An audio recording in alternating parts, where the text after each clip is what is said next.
Yeah, well, yeah, you have a cat, right? Ah, there you go. What kind of cat is he, she? It's just a cat, man. Just a regular old domestic short hair. Yeah, we have a British short hair, and I can see she's not with me, but I can see her under the door, her shadow, like sitting. She hates when she's locked out or into any kind of room, so now Yeah. she's stressing that I'm in here. No, she's adorable, Um, man. I've seen the pictures on you're Facebook. oh, my kid. Oh, thank you. I'm Yeah, yeah, flattered yeah. that you saw them. Absolutely, man. Yeah, yeah, she was made for social media, that's for sure. Yeah. Um, so yeah, is your cat afraid of the fireworks? That's what I wanted to ask originally. No, no, he's the both well, yeah, he's like 18 and pretty used to it. And he Oh, lived in damn. the States when they used to be a lot louder than they are here. Um, Yeah. Auckland, He we're the first ones who go through New Year's, you know. You probably see it like, uh, oh, the first New Year's, and they always shoot it off yeah. the Sky Tower. Mm-hmm. But I think they use like quiet fireworks now. So Oh, really? That's they're not that awesome. loud. Yeah, like if we wake up typically in midnight because we're boring people over 40 who sleep in, or rather go to bed at a reasonable time. Um, it's like people cheering, not the actual fireworks that wake us up. Oh, So okay. uh, Yeah. Yeah, I had one New Year's Eve in Queenstown in New Zealand. So I spent like a year and a half in New Zealand, and I remember. that was an awesome New Year's Eve. One of the best I've ever had. I don't know if you had the chance to try that out, or you never, like, for many years you've never done that. Yeah, it's been a while since we've done anything really like stayed up for New Year's. If we get woken up, sometimes we'll go outside and like just look off our balcony to see the Sky Tower. But Queenstown is awesome. I would imagine it would be a really great place to Yeah, celebrate yeah. New Year's. So Um, Alrighty. So to make a slight transition, so I watched one of your videos, the one where you kind of went over how your whole season went, and that Hmm. included the moment where you won your pro card.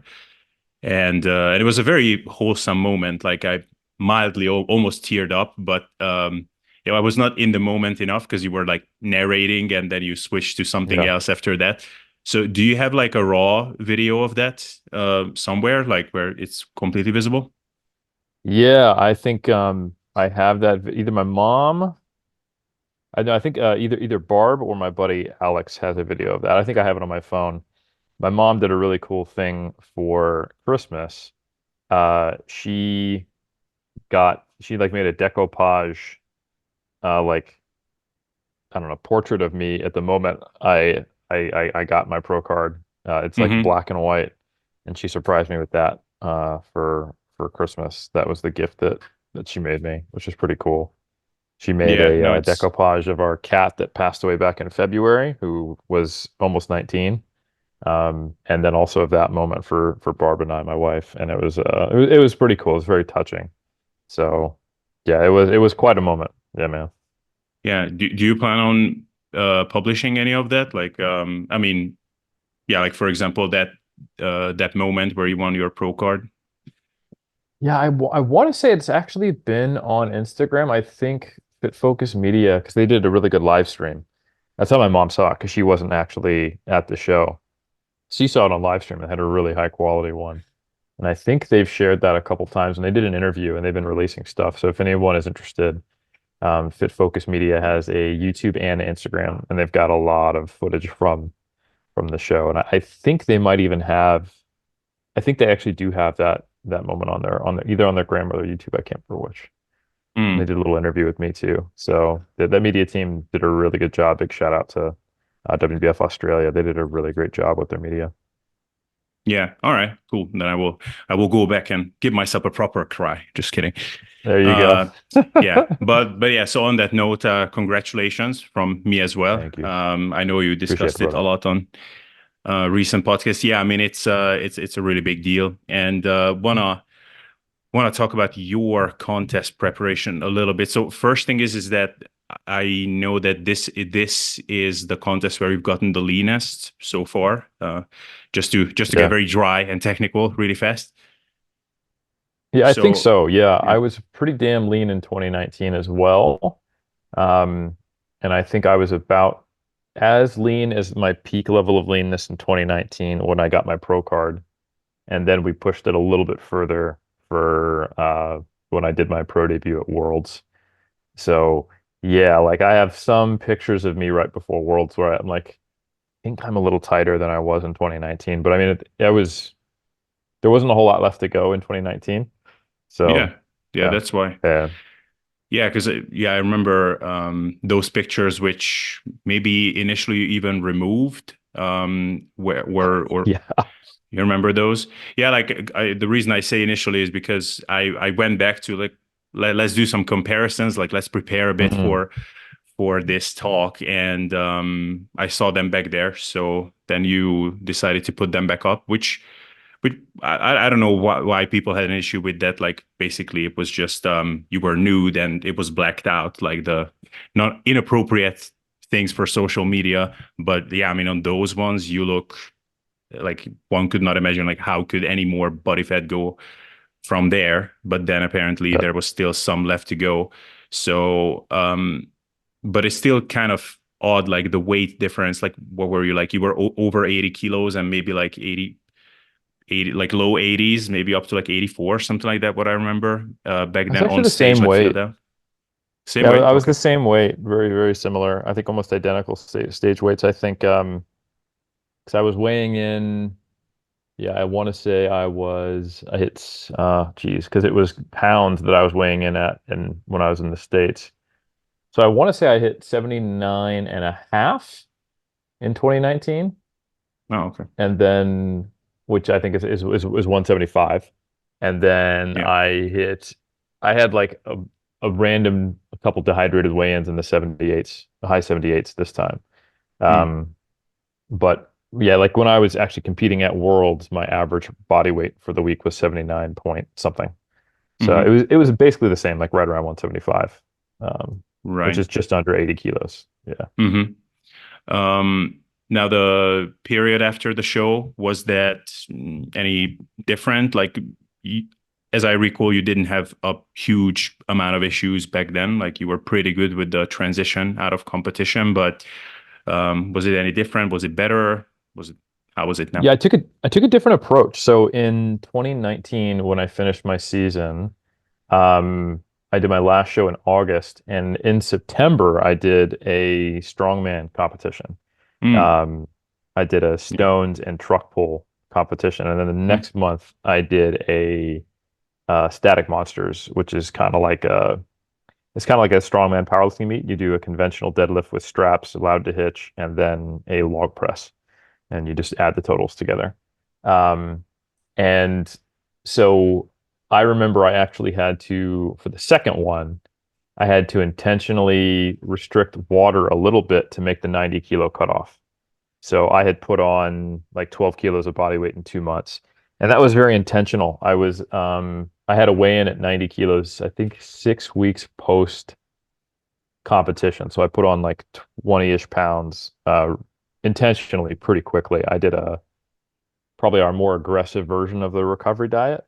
And it's mm-hmm, because I knew like all the feedback I got that year was, hey, you just need to be bigger. mm, And I didn't have plans on competing in bodybuilding for a while again. I was like, okay, well, I need to make some significant improvements. So, and I had all these strength goals that I was very interested in after 2019. So I was kind of emphasizing maximum recovery, um, and not like waiting around or anything like that. So I put on 10 kilos within 6 weeks. This time, I just did an update on my Instagram, kind of showing my post 6 weeks weigh-ins and my recovery diet strategy this time. And I don't mm. plan to be 90 kilos until like end of next, all right, oh, Yeah. sorry, end of this year As you put up now. your hand, it kind of kind of answered it in a way like, ah, okay, I can see you're Yeah. Yeah. So pretty ripped. yeah, I'm like 85 right now. So, This is very lean. yeah, and probably I'd say like 3 kilos of that is body fat. If you're thinking Mm, about like just kind of because like glycogen, water, the change in my training program, I think has produced, I know it sounds crazy, but I actually think I've put on some muscle since mm, I competed. It's kind of the only way some of the energetics make sense because I've been very on point with my nutrition. The only times I've had like high calorie days has been intentional because I thought I wasn't recovering fast enough. But yeah, so the game plan, working with Brian Miner, one of the other 3DMJ Yeah. coaches this year for my off season, and the the WNBF literally just in the last couple of weeks this has changed, but they uh, were requiring pros to compete every 2 years unless they're extenuating life circumstances. You could ask for an extension. So my plan was to get on stage in 2025. And so my mentality was like, look, I really have to maximize the gaining period I have and be very, very bodybuilding focused if I want to make substantial changes with just a 1 year off period, considering how long it's taken me to get to this point, right? Yeah. Um, and, a big part of that is just being monogamous now with bodybuilding training, not having Hmm. to manage weightlifting, strongman, powerlifting, Highland Games, and bodybuilding, which I Yeah. think will help. But another big part of that is just ensuring that I have the best runway possible. And if you go too far in either direction post comp, you can really cut your off season short. You can kind of cut the legs out from underneath yourself. Like, so if I mean, back in 2007, my very first season, I literally put on 48 pounds in 2 months. And then I spent most of my off season after that, like actual, probably clinically diagnosable binge eating disorder that I had post comp, cutting. I had to literally do like I had probably spent like 3 or 4 months cutting in 2008 before I then competed again in 09. That's Mm. obviously not ideal, right? Like you can't really put on that much muscle mass, even if you try to accelerate the process. And that wasn't me trying to accelerate it. That was just being starving man first season, Yeah. not knowing how to deal with the post contest period. So that's not ideal. And at the same time, you don't want to be someone who is so neurotic and stays so tight and does like the extreme reverse diet to where you're basically still in the same physiological state of being hormonally suppressed and can't sleep and you're just kind of limping it along, metabolically adapted, experiencing red S for 3 months because you stayed too lean. So trying to find the right balance. I think I've done a really good job of it. I'm really quite proud of myself, because I am 6.5 weeks post competition right now as we record this, and I feel like I'm 95% back. I don't actually feel that different from when I was 90 kilos in 2019, 6 weeks post. Mm. So I'm, probably a legitimate 5 kilos leaner, but just as recovered. And now we're moving into, I've already slowed down my intake, so I'm consuming like maybe what we estimate is 100 or 200 calories more than my maintenance, so I can have like a really long runway, of just gaining, so that I don't have to do many mini cuts. Right. So it's kind of just trying to maximize the time I have. But anyway, the WBS changed the rule. You don't have to compete every 2 years. You just need to stay up with your fees and you compete when you want. So big kudos to them. And I'm still keeping the same plan. It's just that I'll assess sometime end of this year whether or not I feel I've made the improvements that are ready for me to get back on, like make my true pro debut. Like you make your initial pro debut, because the old WBF rule, it was 2 years for existing bros having to compete every year, but it was within 1 year of when you get your pro card. Hmm. So, I only had 3 weeks between getting my pro card and competing as a pro. So this is like my true first pro off season. And, Right.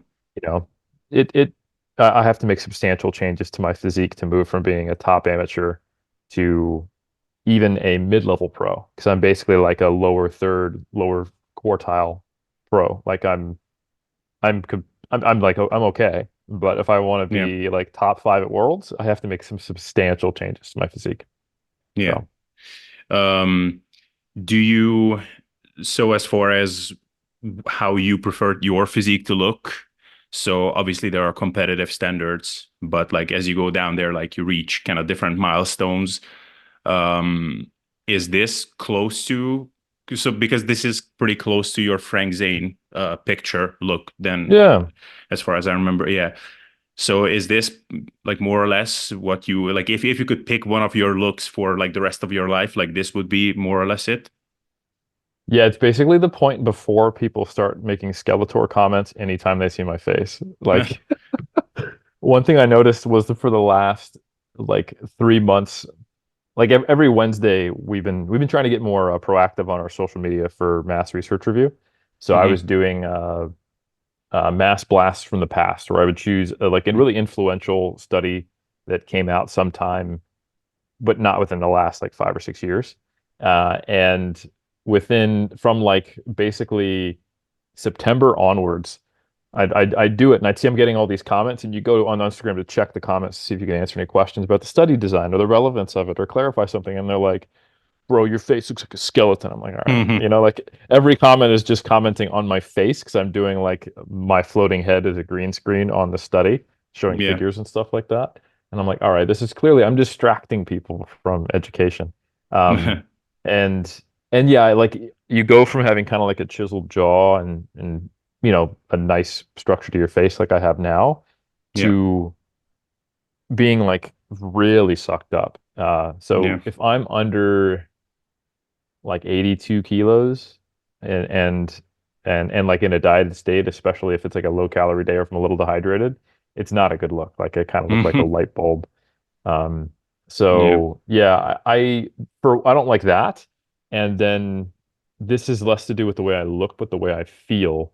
Um, I legitimately, when I'm under 80 kilos or even under 80, like under 82, I have to have a seat cushion to be comfortable, or I start to get like numbness in my legs because my sit bones are like pushing into my sciatic nerve because my butt is so lean. Yeah. Um, so that's something that I'm not a fan of. So it's little stuff like that. It's a unique experience to be that lean.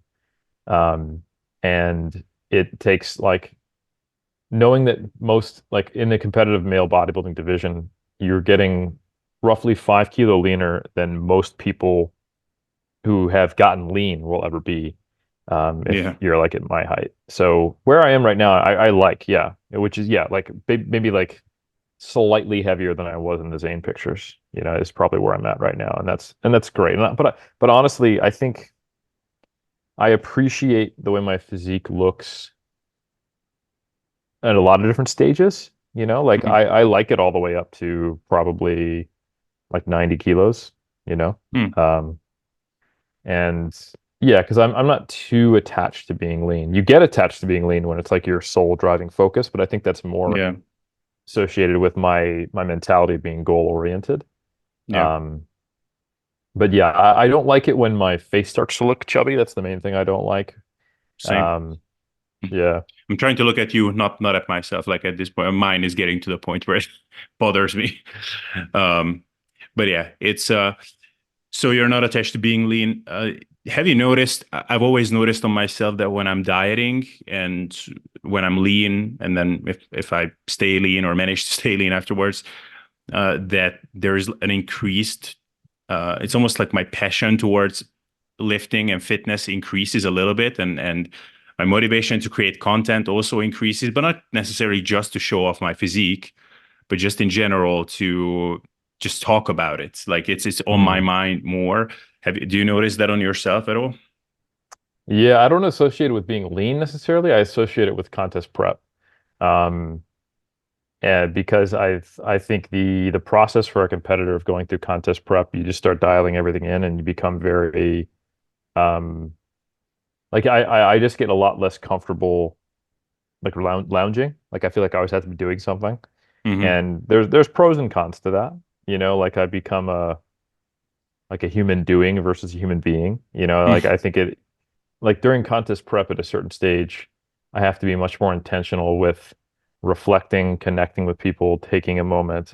I have to try to relax, Um, and I think that's probably just a function of the physiology and the goal-oriented mindset. I do think there are some physiological things behind that because I notice it just takes time for that to fade. Like I'm just starting to feel comfortable chilling, and it's good Mm. timing with the holidays. Yeah. I think, yeah, when you're striving towards something, one, that's just kind of your mindset is progress and moving forward and being proactive and doing things to achieve an outcome. And I use that to spill that over into my work as well. Like I'm typically more productive for most of contest prep in my life.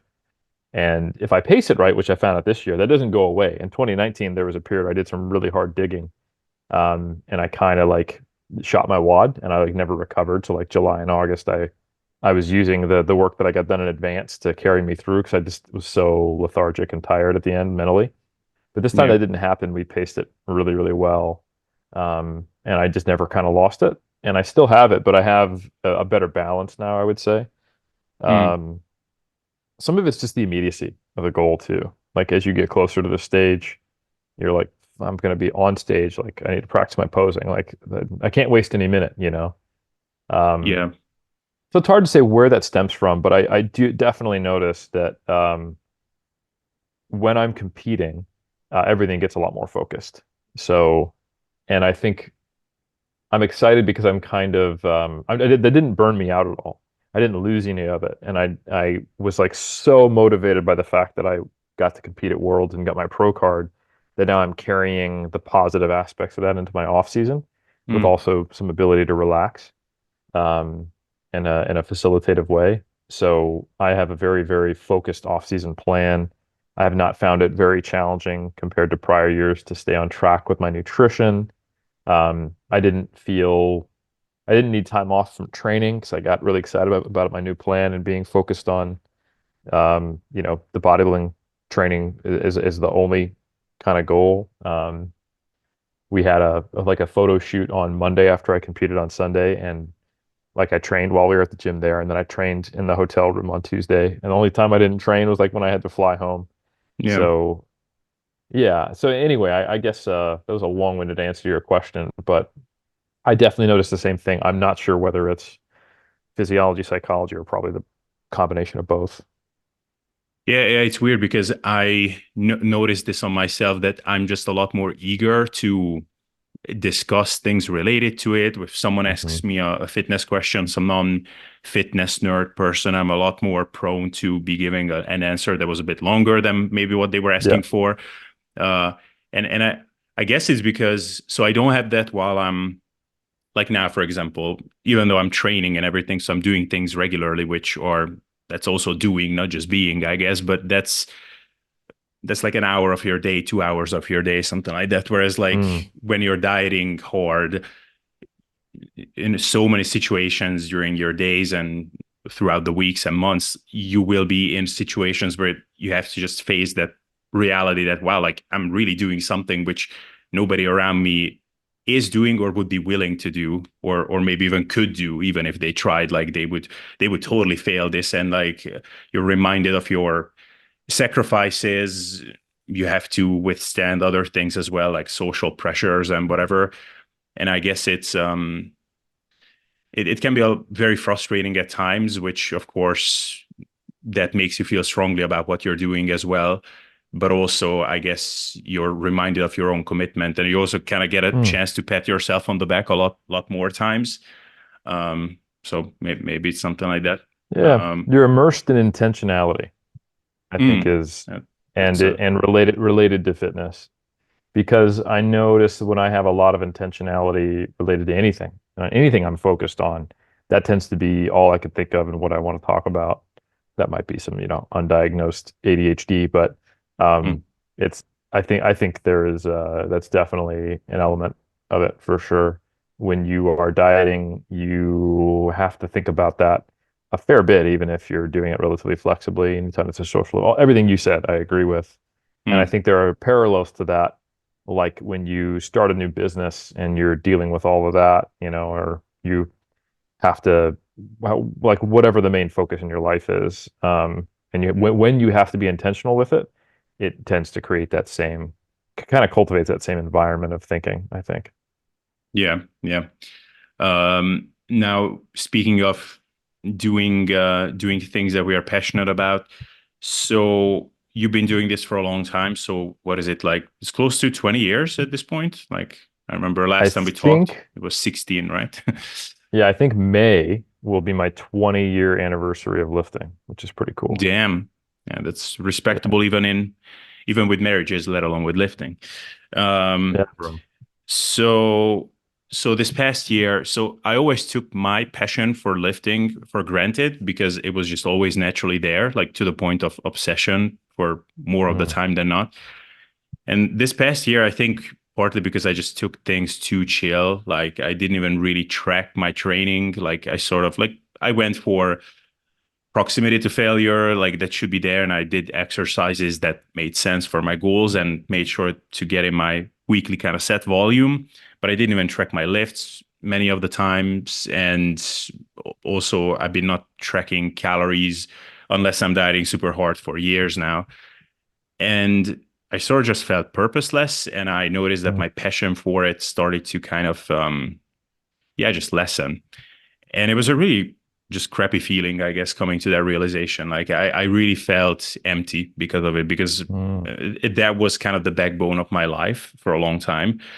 Um, and sort of now I started to work on that actively to reinstate that passion. So I'm going to set some very concrete goals this year that I'm going to pursue and do these things which will get that back for me. Like, have you ever caught yourself in a state like that where you felt like, oh wow, like why is it not there like it used to?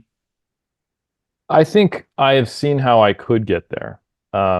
And I've been very intentional with treating my relationship with lifting like a relationship. And Mm. I think when you start to feel things like that in an actual relationship with another person, um, if it's a relationship you're committed to, and I think I can speak to this actually, covering our 18-year anniversary later this Oh, month, and my wife, congrats.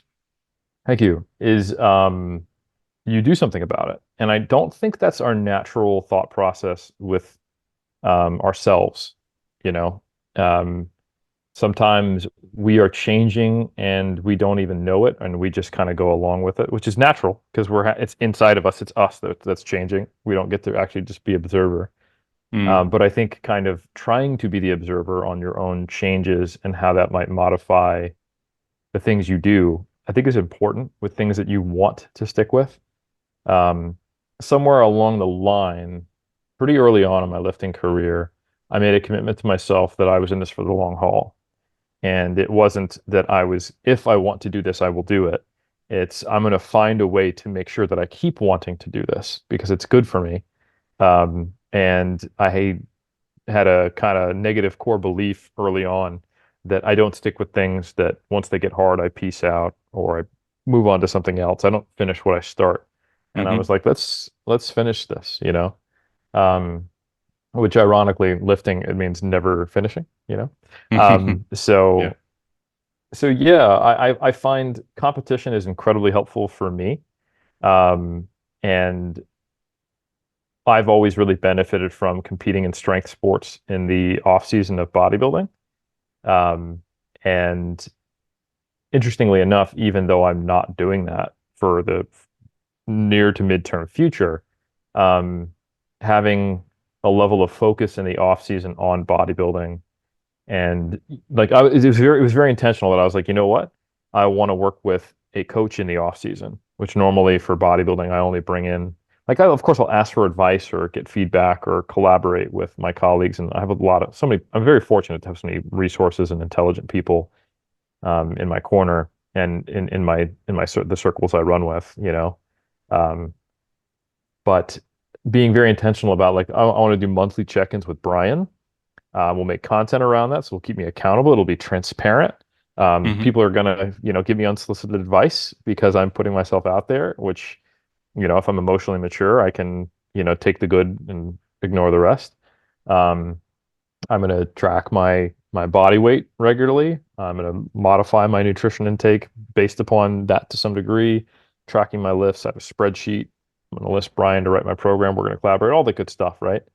So that is kind of taking the place of me competing in the off season.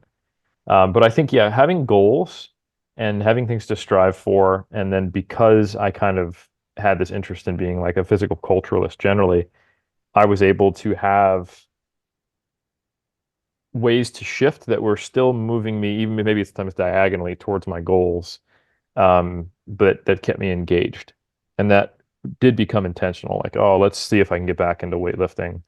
Let's compete in three different types of strength sports in 2020. Let's get back on stage this year. Let's focus on the PhD.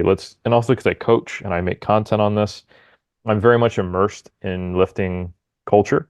It's also an intentional decision to learn the history about it so I can have a more meaningful connection to it and understand where it came from and what it could mean and what it has meant.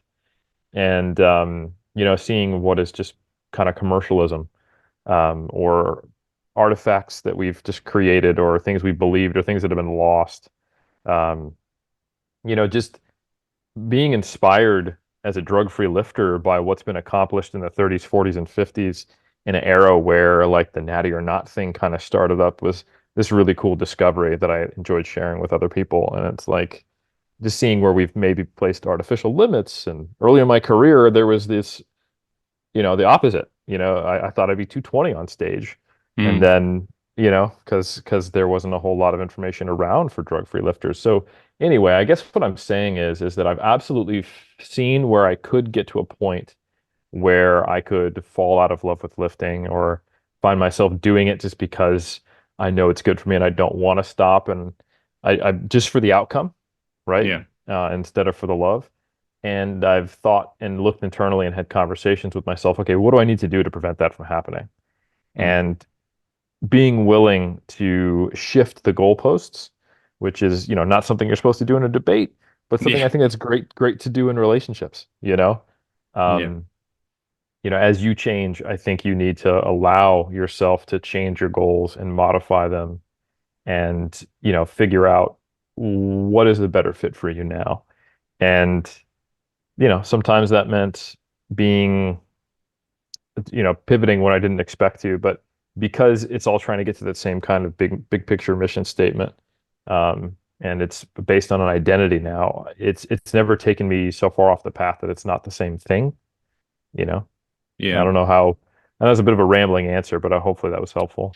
No, and you said a couple of things that just made me think of one of the very commonly said things, and I'm pretty sure I've said it multiple times that, just get your fitness dialed in, learn these basic skills, and get yourself to a good level where you have a good amount of muscle, and then you can still slowly work on that. But you can finally just put lifting in like as sort of just this background noise that is kind of automatically happening, and focus on other areas of your life. And like, or once you have gotten to a level with your physique that you're happy with, unless you have other ambitions such as competition or something, just move on with your life, focus on other things. And I guess that's good advice for someone who already has some like ready to be grabbed sort of passions that they can have instead of lifting. If they were passionate about lifting before, or maybe they were not passionate about lifting, then it's even easier. Like, yeah, just put it in the back burner, and then lifting is gonna be this other thing, like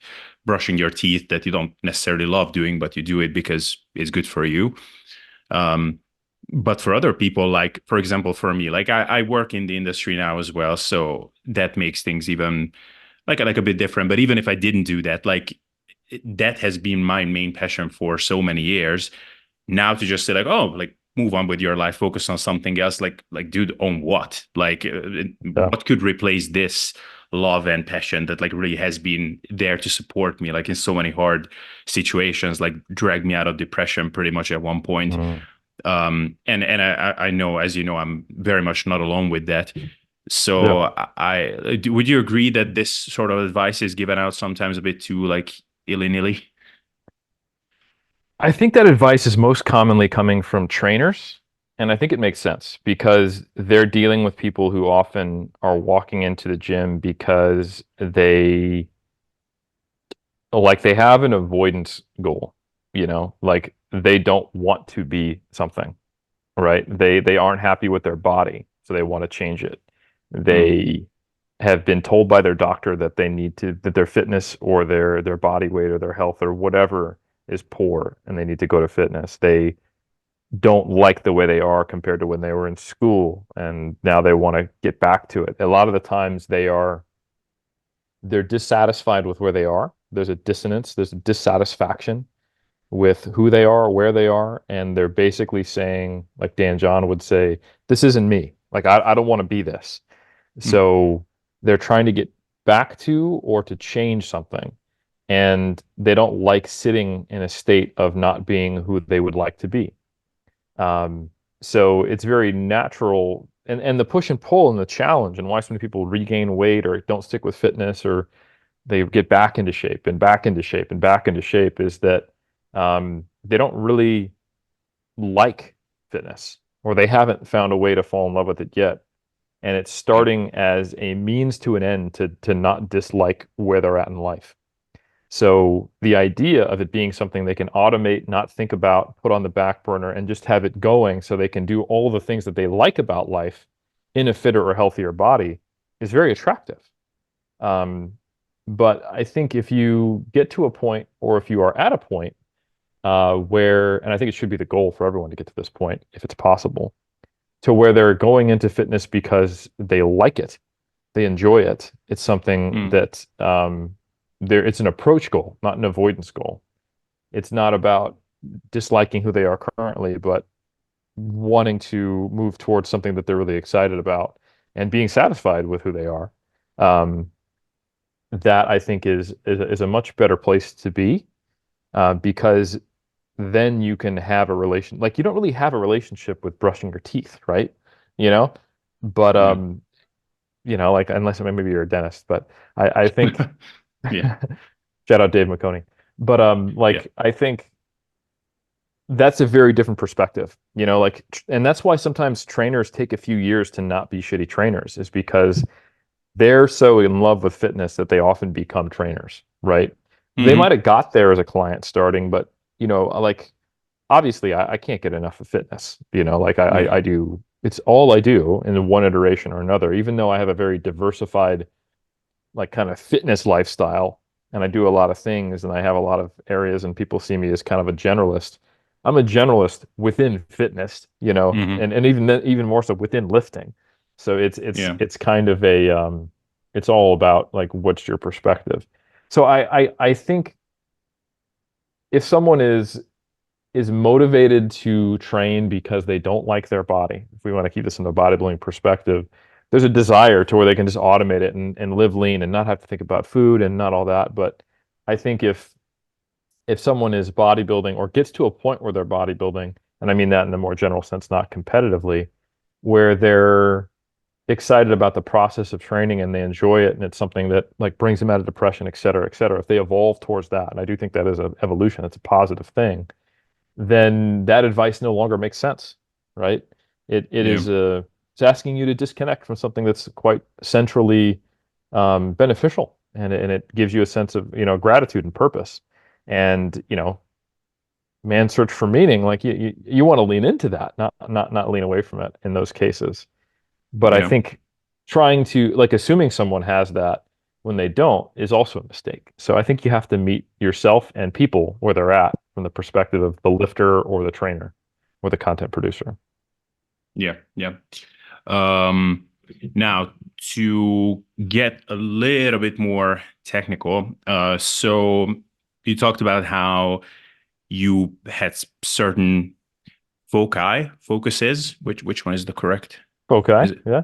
Yeah, it's just weird because foca in Hungarian means seal. So I say foci. I have many seals. Yeah. Yeah. So so you focused on your lats and on your delts, if I recall correctly. Yeah. And And yeah, calves. and calves, yes. Is your calf study out now, or it's still in the works? I'm a bit behind It's on it's that. it's just needs to be submitted. We're nearly Uh-huh. there. I'm just it's with the holidays and also my master's student Kai, he was submitting his master's right at the time when we were finishing the manuscript, and so I was like, it did focus on the more important thing, my Right. calves. No, no, your Uh, master's. Yeah. Yeah. Um, so when it comes, so I know that with the Cavs you kind of did something unique, but Mm. as far as training volume and these things, was your approach similar-ish to with your delts and lats, or how was it? Like yeah, how high was the volume? Basically, is my question.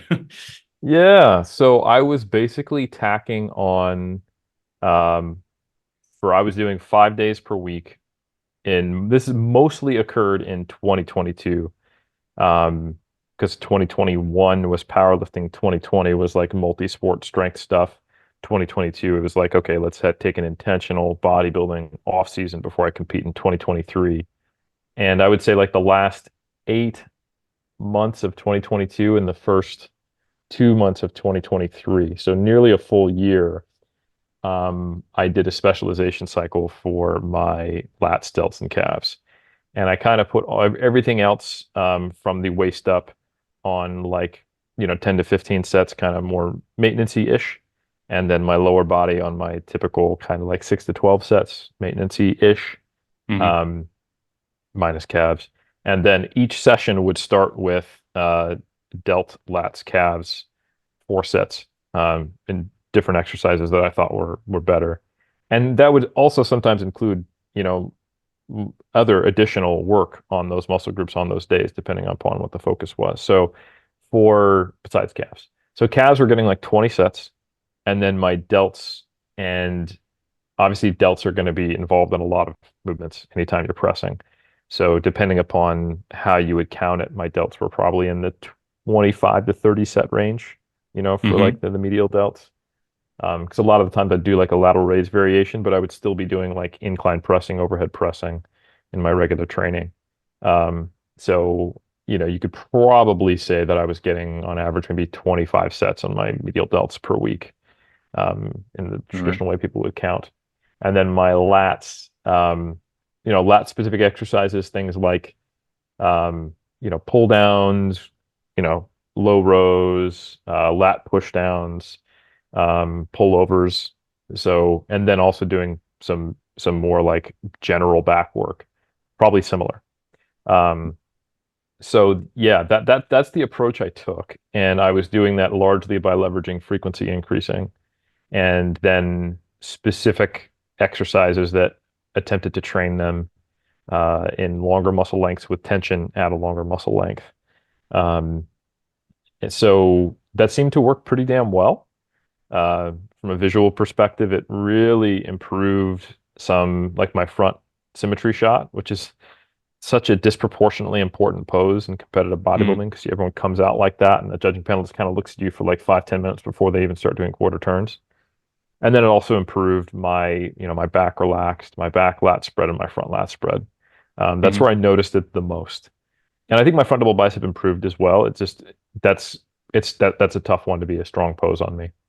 Hmm. Um, so yeah, that was basically the approach I took, and the feedback I got in 2019, and I was very close to taking top honors in 2019. I won a show that was a pro qualifier if it got enough people, but it didn't. And then in the two other WNBF shows I placed second. So Right. it was, I was right there, and I even got feedback from judges and like Bob Bell, who's the vice president of the WNBF, like, when you win your pro card, you're right there. Mm. Just got to get a little bit bigger, basically. And I just took an objective look at my physique, and I was like, all right, where am I lacking, and what could I do to improve my physique besides just trying to get bigger? Because I've been trying to get bigger for, the entire time I've been lifting. Yeah. Um, and I was like, I really think if I brought up my lats, my medial delts, and then the lower bodies, because I have a really long tibia, I thought, calves actually got substantially bigger. They'd probably be I'd just look a little bit less lanky. That ended up not really mattering that much. Like I made it definite improvements to my calves. Like everyone agrees. It's just like, so what? You know, it wasn't a game changer to my physique in the same way that I think the relatively subtle changes to my delts and lats were. But they had a disproportionately positive impact on some of my poses. So it was kind of cool to see me move up a competitive echelon, even though I had like the same stage weight, and even though my conditioning, like I think I was leaner, but when I got my pro card, I wasn't. So Mhm. my pro card win was in a similar condition to when I was placing second in 2019, and obviously it's different competitors, different people showing up, but um, I got my pro card in conditions that were more competitive than places I placed second. And there were people who beat me in 2019 that I'm almost positive would not have been able to beat me this year or last Mm. year, I should say. So yeah, it was a really really cool experience to see like to set a plan, a very specific plan, and have it to work out in the way you intended and get the outcome that you hoped it would produce. Right. And so basically, how long was this, like this strong focus on these two muscle groups? Was it like the entire time, or? Yeah, it was like 10 or 11 months because I started my contest prep in February. Um, and I had started this specialization phase in like April or something like that. So I think it was 10 months of specialization and it just became like my training style, you know? Right. So and that's the similar thing that happened to me in 2011 where it was really obvious that I was bottom heavy as a bodybuilder, period. Like if you looked at Mm. my 2011 stage pictures, which I shared some of those as kind of like pre versus post now. So I think Hmm. that's where the difference is most striking. I have a vlog going on for Yeah. uh for 3DMJ for those who are interested. And I had side by side pictures of 2019 versus 2023 and also 2011, which I found some old pictures versus 2023. And those are really striking. And I think it's encouraging because I started lifting in '04. And you often hear like the cynical intermediate content producers like, ah, you don't make any gains after 4 or 5 years. But Yeah. me 7 years into lifting in 2011 on stage versus me 19 years into lifting 2023 on stage, there's a huge difference in my upper body. And it's like multiple different echelons of competitiveness compared to just kind of ticking up in the key areas from 2023 versus 2019. And the Right. difference in 2011 was after that season, I basically, for the first time, started doing what was then considered a high volume, high frequency training split for bodybuilding. I was doing 3 upper body sessions. And, like it was unheard of to train a muscle group more than twice per week in 2010-11 period. So anyway, Mm. I went on an upper body specialization program in 2011 and just never stopped. And that just became the way I trained, doing roughly 60% to 100% more volume on my upper body versus my lower. And that's just what I know that I need. Um, so it'll be interesting to see now how that changes with I'm balanced top to bottom. And now I have probably better symmetry from a bodybuilding perspective for the poses I'm in for my kind of skeletal structure. And now moving forward, it's just like now I actually do have to just get bigger in most muscle groups if I want to be competitive as a pro. So I'm going now to like and my an Eric Helms balanced build everything kind of approach. I Right. think we established with the feedback that my biceps, abs, and calves don't need any work, but everything Mm. else does. So Yeah. yeah. And so will that mean that you will basically just do more total weekly work on the whole, because like now you will bring up your lower body volume as well? Yeah, yeah, exactly right. So the I haven't had dedicated leg days in since like 2017 was the last time I had them. And they were always like typically in the format of like a deadlift or squat day, Hmm. um, or because of strength sport. I was kind of letting strength sport take care of my lower body and just like, all right, I had a squat day and let me throw in some GHRs and calf raises or leg extensions and back extension or something like that on Hmm. top of my sumo deadlifts and RDL or whatever. Um, and that worked fine. Like my legs are a better body part for me. But when we looked at how I presented in 2023, we thought, you could do with bigger legs now and bigger everything else for the most part. So Mm. now I actually have almost 2 dedicated leg days. So the way we set up my training now is I have a 5-day split. On day one is back, shoulders, and chest. Day two is legs and arms. So I basically just do 3 arm exercises after a full leg day. I do leg press, leg curl, calf raise, back extension, and Bulgarian split squats. And then later in the week on day 4 out of 5, I have a dedicated leg day where I do RDL, hack squat, leg extension, leg curl, calf raise.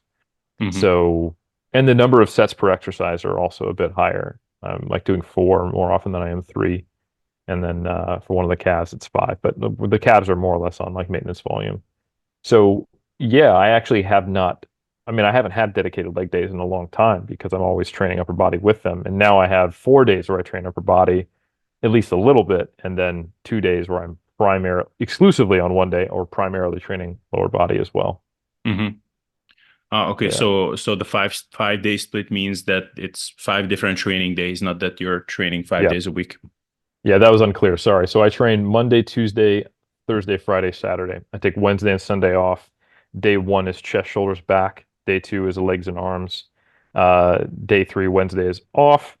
Day four, Thursday is a comprehensive upper body day. Day five, Friday is legs. And then day six is mostly shoulders and arms with a little helping of chest and back. And then Sunday is off. Uh-huh. So, is it intentional that you adhere to like a specific weekly schedule and as opposed to just kind of rotating it through, or it just started like that and there was no reason to change? I just like it that way. It's I have like Wednesdays and Sundays are good off days for me based upon my Uh-huh. weekly schedule. Wednesdays typically when I go into AUT and meet with my students, and Mm, it's unpredictable when I'll get home. And then Sundays, it's I do think it's important to be fresh for starting on the next week, going into day one, which is kind of where we focus a lot of our energies on what needs to come up the most out of my priority list. hmm. Um, yeah, so it just seems to work best for me. And also the spreadsheet I have set up, it's difficult to set it up on a rotating thing and tracking volume. So it's Yeah, all yeah, logistical. sure, sure. So what did I want to ask next?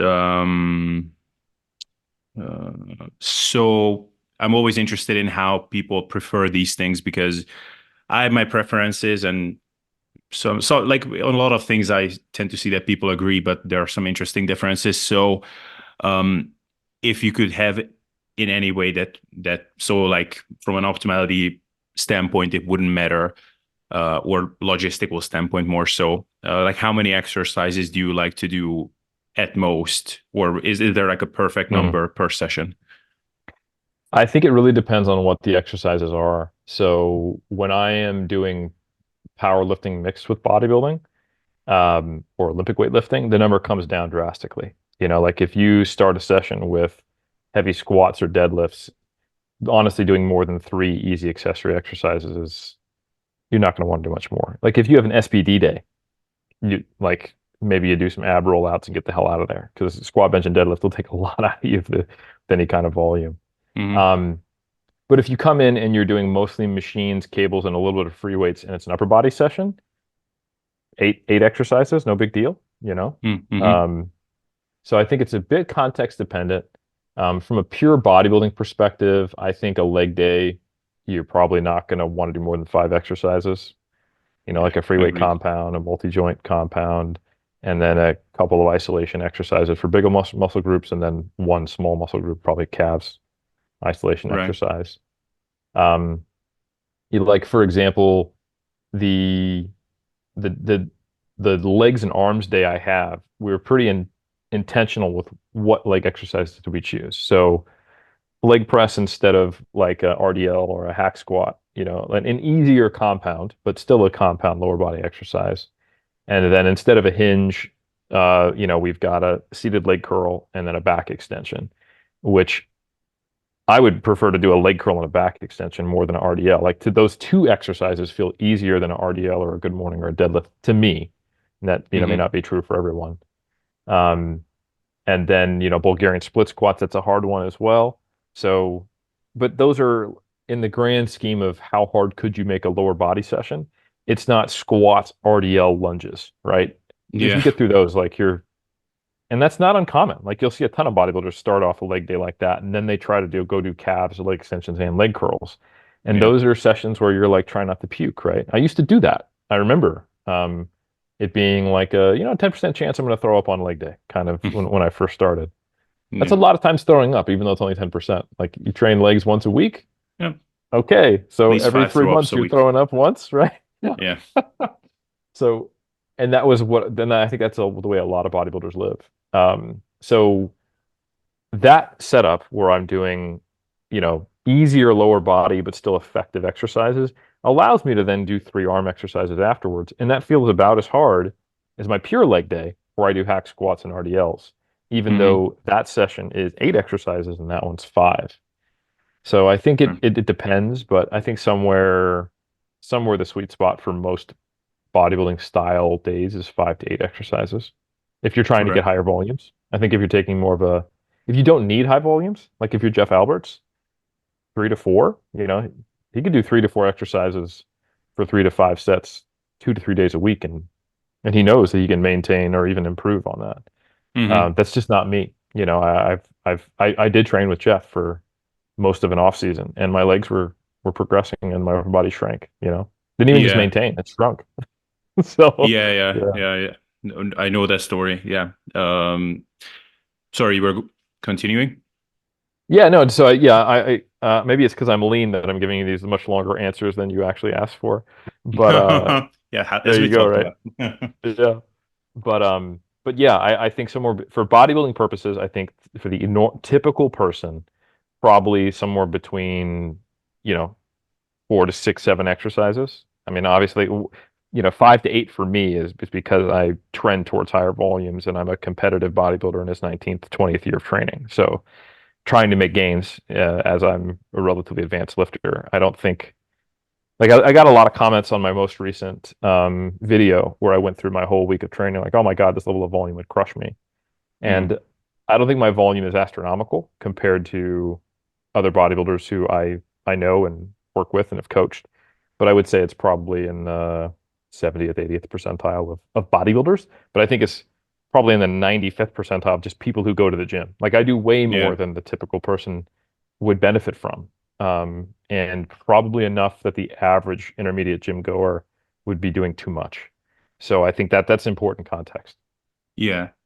And so I don't know if you ever counted this, but like as far as total weekly sets, like would you know roughly where you're at?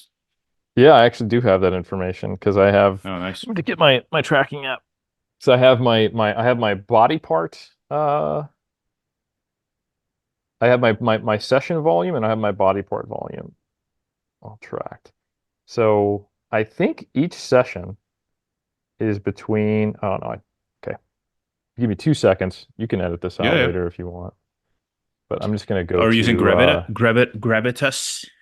I was using Gravitas for a long time and then I thought they basically dropped off the face of the world, but they came back and they're doing their thing. But I actually use Boost Camp, which is another Oh, fantastic app. Like if anyone wants to track, I recommend either Gravitas or Boost Camp.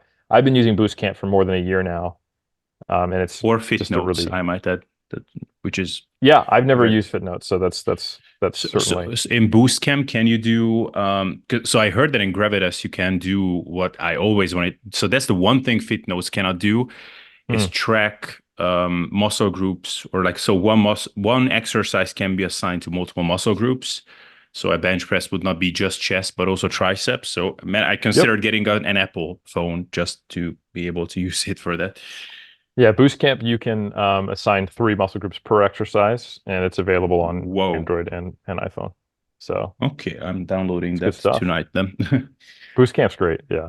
Okay, so just for the record, after this podcast, I downloaded the Boostcamp app to check this, and you can indeed add up to 3 muscle groups to a single exercise. However, unfortunately, you cannot customize how the volume is counted from different exercises. So when you add 3 muscle groups to a lift, all 3 muscle groups will be counted as 100%, which is a bit frustrating because their built-in exercises actually do have different fractions applied to different muscle groups when determining the amount of volume you got in from a lift. For example, by default, they will count 100% pec stimulation for the bench press, but only 60% tricep stimulation, which is pretty smart. But then it would have been good if you could do the same for custom exercises that you add. If they add this feature in the future, I think I will become a user.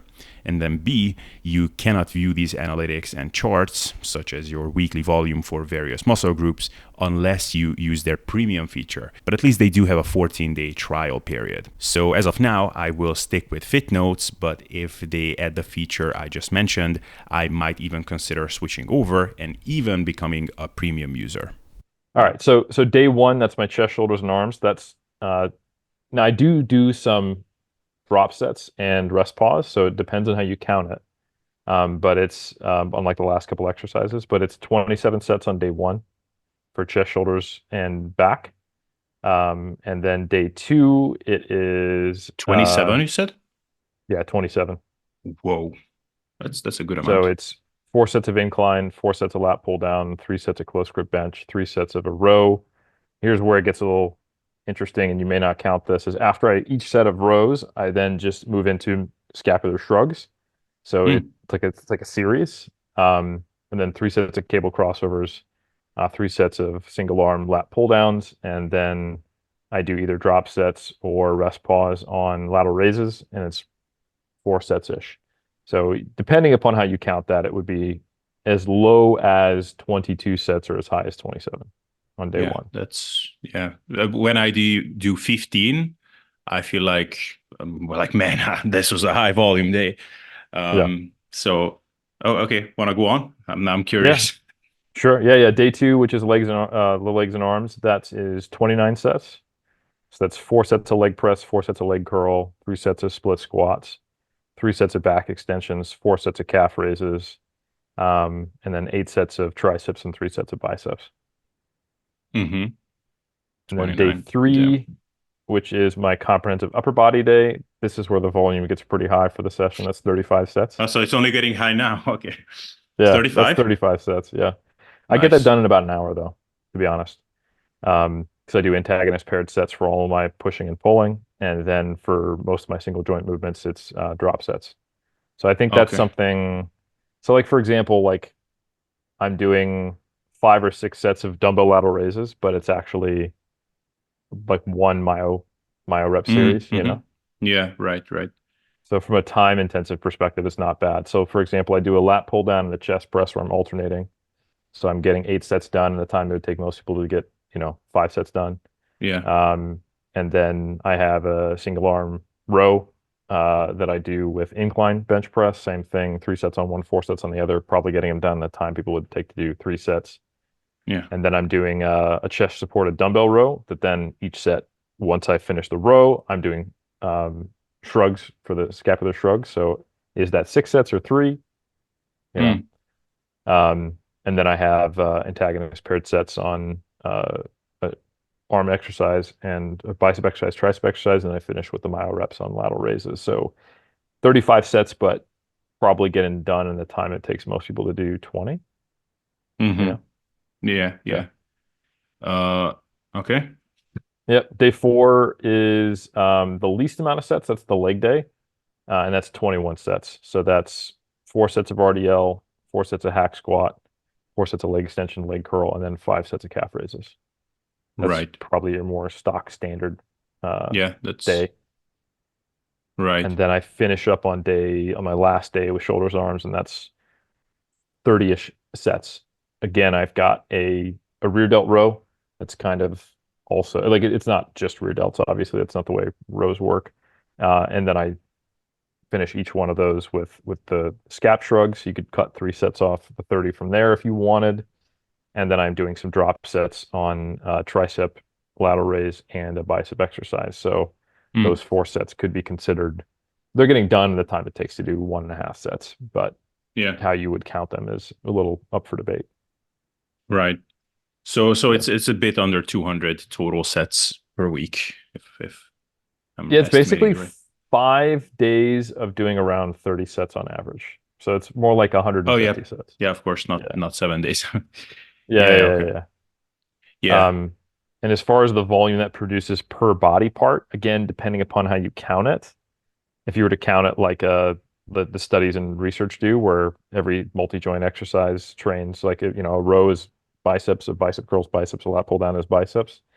I'm doing mid 20s for lats, pecs, anterior delts, and close to 20 sets on my medial delts and rear delts. And then I'm getting between 15 and 20 sets on my quads, hams, and glutes. Mm-hmm. Uh, 9 sets on calves, 7 sets on my erectors, and then like 35 to 40 sets for biceps and triceps, which of Right. course is only 15 direct sets for biceps and like 18 for triceps. Oh yeah, that's that I wanted to ask. So then that's the answer. So like for your biceps, for example, you would do roughly like 15 isolation, like directed bicep work, Yep, and then the rest is compounds. exactly. Yeah. Hmm. Right. Is that what you would say your average is for like arms? Um, That has been an increase. One cool thing so an issue I used to run into when I was doing, which I didn't really realize, didn't connect it as being caused by this factor that much. If I tried to do high volume on my arms, I would get elbow tendonitis. mm, But it was actually a combination of doing higher volume on my arms with also doing wide grip bench and low bar squats. oh, So, low bar squats for me and having a relatively tight grip, yeah. um, and then doing bench. And most days I would do squat bench together. Um, like just squatting before benching when I get into reasonably high volumes of powerlifting training starts to cause me elbow pain. And I would have to bench first before squatting as I got Hmm. closer and closer to competition.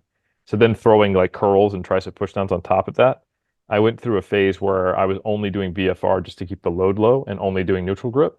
And that was the only way I could get to like 9 sets of direct work per week. But now Mm, I'm doubling the amount of direct work I do per week on my arms. And I swear to God, they've already gotten bigger, Abel.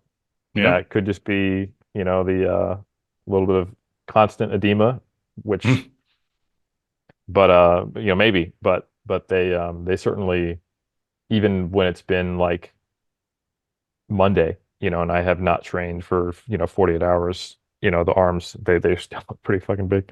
So like I think this is You know what probably the Dave would most. ask at this point, right? So I'm hesitating Yeah. whether I should ask it. Have you measured it? No, I Yes. haven't. Um, I don't know at this stage there's a lot of point in measuring it. I'd want to be a little more stable because I've just gained like, of 5 kilos Well, of body yeah, weight, yeah. you know. But yeah, like visually, it's on my Instagram and I'll be putting it in my next vlog. I have a me going through my posing 6 weeks post competition in posing trunks. And my quads and my arms to me already look bigger, which is kind of cool. Even compared to similar body weight on the way down, which isn't a perfectly fair comparison. But anyway, this is basically a similar amount of volume for the muscle groups that I was specializing before, and slightly higher volume on my arms because I can, and then higher volume on my lower body than I have done in years. But I Hmm. don't feel nearly as beat up in my joints because it's coming from like I don't have any deadlifts off the floor or any barbell squats. I only have Bulgarian split squat, hack squat, and leg press for my squat patterns. And then I have leg extension. That's where all of my quad volume comes from.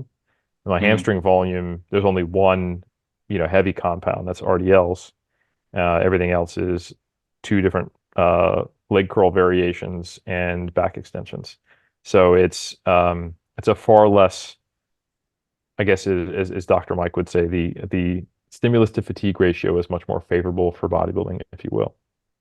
Yeah. So yeah, Um, and is the failure proximity is that changing a lot? Do you keep that pretty standard? And if so, what would that be? it's closer to failure now. So Oh, okay.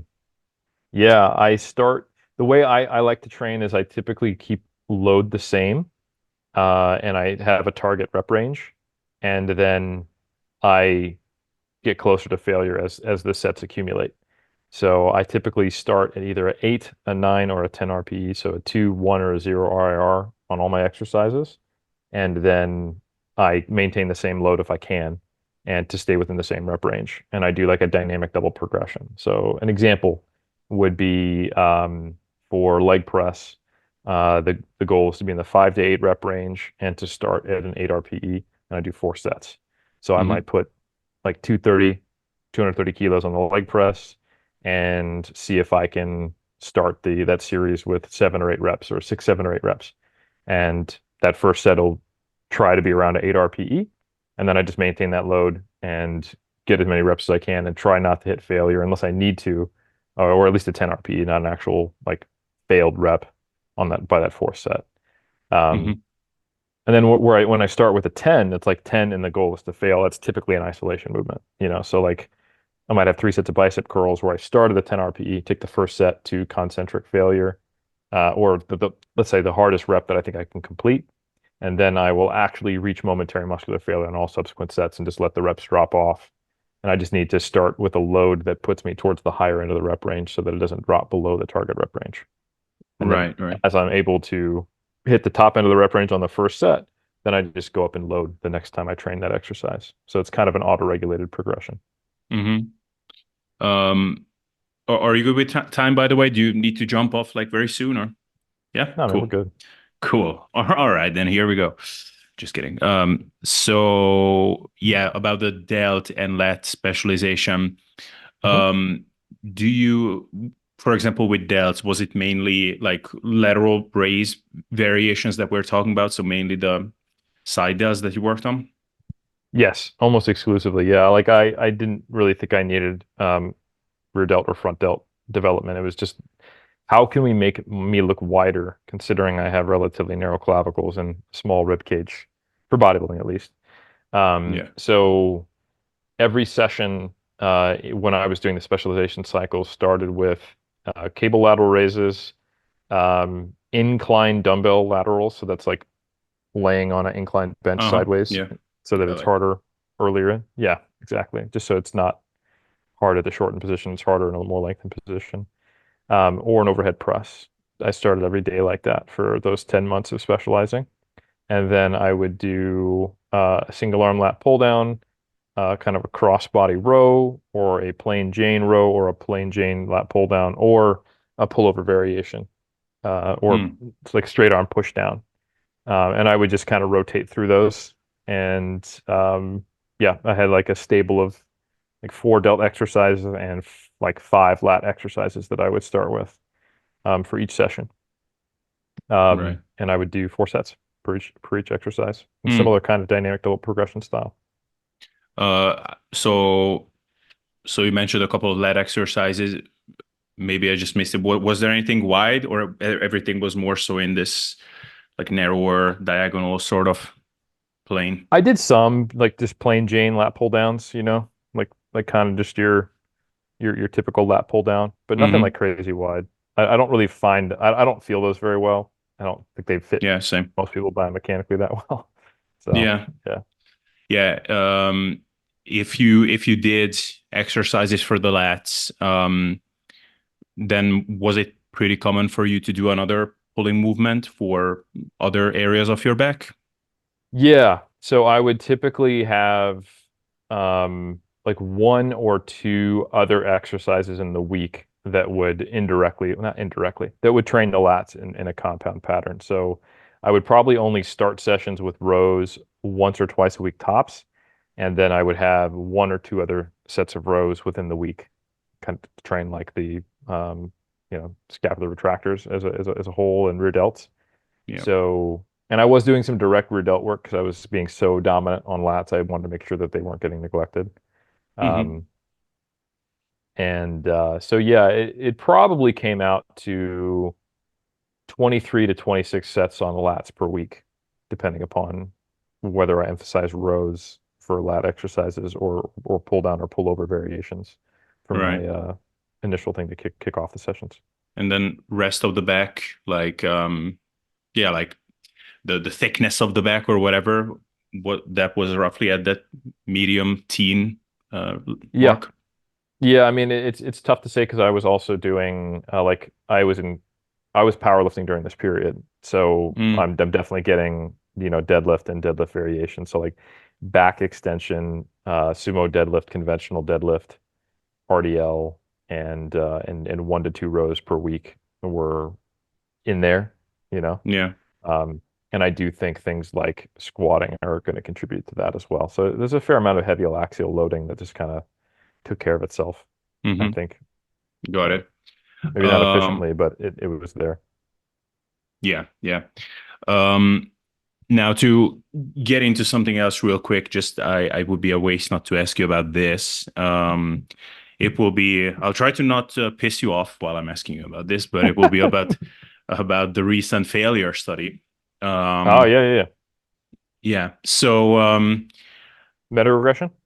yeah, meta-regression. So Yep. it's let me know what you think of what I think or what my feelings were Sure. when I saw it. Because honestly, I don't often feel like this when I see the results of a meta regression or a single study or whatever. But I was so happy when this came out Mm, because not so I'm not a failure, not at all. Like I don't sure. train to fail. At least I'm never failing sets. Let's put it that way. Not a Mike Menser fan or whatever, but I felt like the conversation around how failure is overrated or even training like super close to failure is overrated escalated to the point where I felt like it to me it started to make no sense. Mm, And maybe I read the room wrong, but like it seemed like we were getting like it almost seemed like we were arguing, not we were arguing, like there were some Mike Zordos, if I understood him well, for example, was sort of saying that there's like it's not even like a dose response relationship between like training closer to failure and like per set, not in your training program on the whole, but like on a set per set basis. Let's say like 1 reps in the tank is not any more stimulative than 5 reps in the tank. And to me that was a step too far. So mm. I for that reason I was very happy about this study that it came out. Was I wrong about what Zordo said? Like, did I misunderstand? That's one question. And secondly, how do you feel about what I just said in general? Yeah, so I think, the important thing is Mike maintained that hypothesis. He's one of the authors on the meta regression. I think for one, that is a really important thing for everyone to remember Hmm. is that it was his research group that put out the meta regression, which speaks to his integrity and objectivity as a researcher, something I've always respected a ton about him. I think it's also really important to mention that Mike had come from a very strong powerlifting background. So him thinking about this from a muscle growth perspective is secondary always to strength. Um, so when I trained with him regularly in 2016, because I spent 10 weeks in Florida doing my PhD final study, comparing an RIR versus a percentage-based program, I would say almost all of his back off work was between like a 4 to 6 RPE. And I would say like for powerlifting, that actually makes a ton of sense based upon Mm, that same meta regression. Um, yeah. and um, and then accessory exercises that were not variations of the big three, they were an afterthought generally. And whether people were even tracking RPE on them was kind of like a question mark. And that's very much a powerlifting culture thing, Mm, because it's all seen as like, it's almost like, all right, here's some extra credit I'm going to do. And like me tracking RPE, yeah, it's already extra credit. Like, do I need to worry about it? Like, yeah. so it's not uncommon.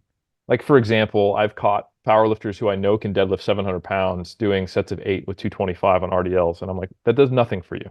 Like, Mm, this is, you're doing cardio with an RDL right now. yeah. Um, and that's a very common thing you'll see with powerlifters. Not all, maybe half of them. And, they'll pull themselves up on it every once in a while. So I think two things to remember is that Zerdos's perspective on this changed with the meta regression, and now he would say that generally close to failure is probably a good thing um, when you look at it in isolation. And I think meta regressions are not regressions in general. Multiple regressions are not intuitive for people to interpret because when you start doing moderator analyses and when you start looking at multiple factors that contribute towards a point estimate, statistically, what you're saying is when you hold everything else constant, we see this relationship. So the stability in this meta regression is reasonably unstable, which just means that as soon as you start changing other variables, the strength of the relationship almost gets weaker in almost every instance. So when you start looking at higher volumes, when you start looking at uh, like higher training ages, higher frequencies, heavier loads, lower body movements, concurrent training, there's a long list. All of a sudden, the clarity of that relationship where being closer to failure is better for hypertrophy becomes less and less clear, right? So when everything else is held constant, being closer to failure has a linear-ish, maybe slightly disproportionate as you get closer to failure relationship with hypertrophy. And Zerdos definitely shifted his position to that once that came out. But the interesting thing is that there were very few individual studies which supported that point, and it really did take this aggregation of data. And even the prior meta-analyses didn't support that point because we were looking at them in a binary fashion of is failure better than non-failure? And in most cases, the answer was either no or not statistically marginally yes. Um, and I think that's interesting. Where I wouldn't, so that's to answer your first question. I think you did accurately portray Zerdos's perspective, and I think it Hmm. was clouded by that he was often speaking more from a strength perspective. Hmm. Um, Two, to answer your question, is did we get to a point where we were being probably too anti-failure as a collective community talking about this? I would say yes, Mm. um, because I was finding myself being like, I don't know about that. Like I saw like, not to throw any shade, but there was a point in time where Mike Israetel, maybe 5 or 6 years ago, was like, you should just just put 70% of one arm on the bar and just do as many sets in as much volume as you can, stay short of failure so you can do more volume. And there was this point where once the relationship with volume and hypertrophy was established, that again, this comes down to the way human beings think, not being able to assess multiple regression types of relationships. Like we go, okay, so Schoenfeld and Boswell later showed this dose response relationship with volume, where, yeah, it's diminishing, but you get more out of doing more volume. So anything that prevents me from doing more volume is bad. Yeah. And yeah, if you go to failure, you're going to struggle to get as many reps or get as many sets with the same load. And volume load will go down and potentially set volume. But what that kind of error in human thinking is that all of the meta-analyzed studies in the Schoenfeld meta-analysis were people doing that volume to volitional or actual momentary muscular failure. So it's Hmm. like once we're going to failure, yes, there's a relationship with volume. And now we're starting to see the opposite. People are like, see, now we know failure matters. You need to start doing less sets. And it's like, hold on, hold on, hold on, hold on, hold on. Guys, you would stop bouncing between these extremes. There is these two independent relationships that when you hold everything else constant and you do more volume, there seems to be a relationship with muscle growth. And when you hold everything else constant and you go closer to failure, there seems to be a relationship with muscle growth. Yeah. But in both of these analyses, the weakness or the limitation of the data is that it is for the time period studied and the populations studied and with the training frequencies and total volumes and exercises studied and trained. And a lot of the times, the studies that we're looking at are what we would probably describe as short-term, early stage, intermediate specialization cycles, you know, Mm. where we're, Yeah. yeah, like we're doing mostly quads because that's where we're going to measure the quad. Did we train hamstring in this study? Well, not directly. Would you in a real world? Sure, you know. And okay, if I throw in RDLs on top of this, could I sustain that level of quad volume? Maybe, maybe not, or at least not at this training age. So you really have to understand the limitations of the data and the consensus of it to not come away with some kind of parroted, slightly incorrect version of it. Um, Now, I happen to, because I'm contributing to the space and I'm speaking in these nuanced terms, and I didn't have the exact same perspective as Mike. There was one mass issue where Greg, myself, and Mike all shared our perspective on, Yeah, I was looking for it and was trying all kinds of keywords like round table. Like I remember you say I'm with Mike yeah, on this. Like it's not gonna cut it. Like I was typing in all of this and I didn't find it. yeah, to my own credit. Ah. If I really wanted to toot my own horn, I had the the most similar perspective on failure compared to both Greg and Mike that was supported by the meta-regression. Mike was like, hey, I think if volume's similar, you're going to get marginally better outcomes training to failure versus a 5 to 6 RIR. I think it has more to do with volume. And I'm paraphrasing a little bit. And Greg was saying basically, being too far from failure won't do anything for you. Hmm. And I don't think either one of those was fully supported by the data. Now, to my credit, or not to my credit, neither was my position. It was just what I thought made sense, and it happened to be supported by this meta regression that was actually done. I said, you know what? I think from the way motor unit recruitment works, that failure is probably less important when you're lifting relatively heavy loads, somewhere around 80% or higher. But I do think being closer to failure in a vacuum, so long as it doesn't throw the rest of your program out of balance, is going to be better. Yeah. So I think you can take an approach where you're doing, 4 to 6 RM sets at like a 5 RIR, like Mike is saying, and you will probably get some robust hypertrophy out of that because every rep is quote unquote counting. But I think with lighter loads, and there's some data to support this, you probably need to be closer to failure to get a similar per set stimulus. And Hmm. then what you want to do is you want to find the right combination of factors that gives you the biggest impulse under the curve, if you will.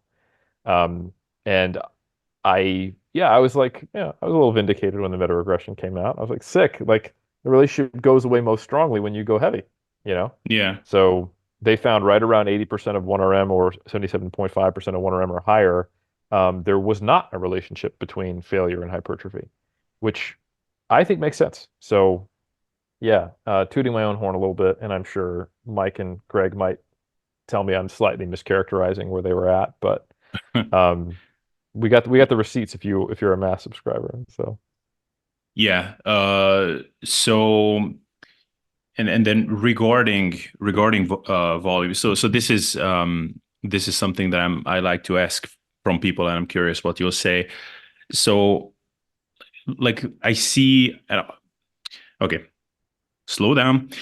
So we know that studies are not going to tell us how to train specifically for a given person. So like they paint a sure. general picture. So that we do understand. Um, but I still seem to see kind of a weird disconnect between studies and real life when it comes to the magnitude to which higher volumes generally seem to benefit people relative to other things. Volume seems to be relative to at least what I see around me, just overrepresented in studies. It's like when I look at coaches and how they work with people, when I look at my own experience with people, with myself, like it's kind of often a fine balance between Mm, doing enough volume, not too much. Whereas, and like it's pretty easy to overdo it, not to the point where like you're overtraining and it is diagnosable, but at least to the point where like you really start to kind of just sandbag. yeah. Um, and whereas in studies, it seems like it's almost you cannot screw it up. You do more volume and just good things start to happen. Um, and I have my own kind of like just theories based on logic, my own logic, why that could be. But what do you think about this personally? Do you agree and what do you Yeah, think? to some degree. So I think the reason why I didn't agree with Greg's position is because we've just seen too many studies where being far from failure produced plentiful gains. But I think that, and the common critique is somewhat accurate when you see like, yeah, but what was the training age of these participants? Yeah. Um, and that was what the meta-regression also found was that even being 10 reps short of failure reliably produces gains that are inferior to being closer to failure. But I think the average person in the gym, if you saw someone who was just starting out training and they were finishing all their sets at a 10 RIR, you'd be like, listen, man, you need to go closer to failure. And the only wrong thing about that statement is need. You could say you'd benefit from going closer to failure, or you will eventually need to go closer to failure. Yeah. But I think it doesn't feel right for anyone in the fitness industry to think that someone who's just starting out in fitness, especially when you're a trainer, when you started, you were busting your ass because you were in love with it, the passion was there, to be 10 reps short of failure and making very good gains, probably better than that person who is looking at you Yeah. can make right now because you're a noob. And we just have to remind ourselves about progressive overload. Like if literally the heaviest thing you lifted was a large banana, like prior to to lifting weights, doing a lat pull down with 60% of your 1RM and doing 10 reps instead of the 20 you could be getting, of course it's going to produce hypertrophy. Like you're going to be sore. You've never done this before. And Yeah. so um the threshold is quite low for a while for where you need to be. And I think the emphasis that a lot of people focus on progressive overload and volume, it sort of sorts itself out there. So long as you are progressing, failure often will take care of itself. And the inability to gauge proximity to failure or maybe sandbagging a bit um, is not a problem if the person has a large focus on progression. Is it the most optimal way? Is it most efficient? Could they find themselves doing more volume than necessary and making their sets less effective? 100%. But it won't be the barrier to them moving forward if progression is on their mind. Because if they are sandbagging and they think a 5 RIR is actually an 8, when they try to go up and load, they're going to be able to progress. Like Mm. it's only to the point where the RIR is so low and their estimation is so incongruent with reality to where the sets aren't stimulated enough. But that actually takes a while, and Yeah. you can make up for it for some degree with volume. Mm. It's not efficient, and yeah, it's probably leading to overreaching and things like that. So I think that's one perspective I have that's useful in relation to what you said. Um, the the problem on the other side of the fence is often that, and I think I would prefer someone to come to with like an intensity first kind of perspective, like teach someone what true failure is. It'll have them understand how hard they need to work. But unfortunately, a lot of the times, like you right now, you see the resurgence of Mike Mentzer or the Dorian Yates mentality. I remember watching Blood and Guts, and he got asked like, "What do you do if you plateau?" And he said, "You need to find some way to add intensity." And that's Yeah. not always the answer. Like in my experience, um, intermediates who start with, or I should say, novices who start with a relatively low volume, high intensity approach, and they're taught to go to failure and work very hard, which is very common when I started coming up in bodybuilding. Um, the thing that will move them to the next level is doing more volume, Hmm. because it's the untapped thing, right? Yeah. And I think certainly there are plenty of people who the opposite is true. They're the volume junkie who maybe came up in the more modern era, and what they need to do is actually properly calibrate proximity to failure and push it closer to failure. And if their volume comes down a little bit, that might be a beneficial thing. Like that's definitely something we've observed coaching at 3DMJ is we've reduced volume on a lot of people and they've been able to progress. So it comes back to that error in human thinking of not being able to assess, multiple variable relationships, Yeah. where they bounce between intensity and volume rather than like reducing intensity to get more volume. Probably for the average person is not a good idea. But likewise, reducing volume to get more intensity isn't either, unless one of those starts out of balance. So if Yeah. you've milked hit forever and you're like no one would say you weren't working hard enough if they just watched a video of one set, of you like, oh shit, man, why is this guy plateaued? He's working too hard. Nah, his sessions take 30 minutes. Like he Yeah. could scale back a little bit, not, like look like he's having a religious experience on that one set of bicep curls and just do 2 sets and he'd Hmm. be getting 50% more stimulus. Yeah. I've definitely seen that. Likewise, the person who is, oh, like, is that a warm set? Nah, man, it's my third working set. What? Like that person Yeah. would benefit from the other way. Yeah. So that's my general perspective. And I think the people also aren't good. So from the research perspective, I think people are not good at assessing magnitudes of change. It's either if the researchers presented it as a win for one condition or the other, they typically think of it as a big win, a very clear win, and that most people responded that way. Um, and they take the highlights. Like, for example, the fact that the recent 52 set study is even being categorized as a 52 set study shows you how people don't really look into like, were Yeah. there actual significant differences between groups? In many cases, no. And did they actually do 52 sets on average? No, their average set volume was lower than that. They built up to 52 sets, and there were Yeah. marginal differences between groups. Yet it's being billed as this is a clearly favorable condition for all the participants where they did 52 sets, they got better results than the other groups. And then people also have this recency bias. Like I've been asked on podcasts, is this 52 set study? And I'm already like, oh, I'm misrepresenting it before we even ask the question. Does that change your mind on volume? And I'm like, well, wouldn't we want the two meta-analyses that came previously that are on a collective 30 plus studies to be our best Like the next meta-analysis that comes out that includes that one will be slightly better, but it's not going to make a huge difference because it's only going to be one of 30 studies that's in that meta-analysis. Yeah. So I think I understand because not everyone is trained to interpret A, individual studies, or B, then to reintegrate them into the body of knowledge we have, nor are they aware of all of them, why these issues come up, but it doesn't make it any less wrong, you know? Um, and Yeah. I think the blame also needs to be collectively shared. There has been a lot of stone slinging at the scientific community where in the format where they can actually do it, they've done everything they can. Like if you were to read the discussion, if you were to read it, it's all in there. But should we expect people to read a 6,000 word article? So then I think there's some blame that needs to be put on the scientific community for the way we operate.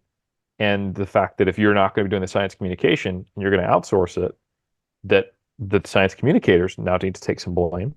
And I Mm. don't think it's reasonable, nor it's kind of arrogant, I would say, for me to be like, well, everyone just needs to be Eric Helms. You need to be both an athlete, a coach, it's someone who consumes research and produces it so that you can give the message. And I think that is like, again, that'd be arrogant for me to say that. I'm fortunate in that I walk in these multiple worlds so I can have that perspective.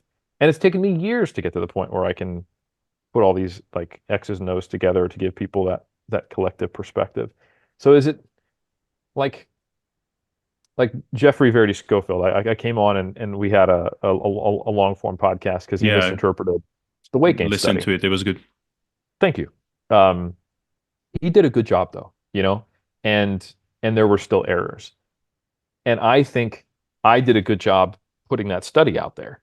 So when everyone involved is doing a very good job, is well intentioned, and has done their homework to any reasonable degree, and is still a little bit wrong, like what kind of expectations do we have? So I think this is a very challenging thing to accurately communicate science. And I think unfortunately it's produced this kind of like science nihilism, and I've Yeah. I've ironically seen this shift back to, well, science is for all, like I'm just mad about it, so let's just reject it all and go back to anecdote. And I'm like, we've done that, I don't know Yeah. why the observations of your of an N of one is now, the best way to inform your 10,000 followers versus at least like, isn't that worse than even an 8-week study on 10 novices? Like, I think so.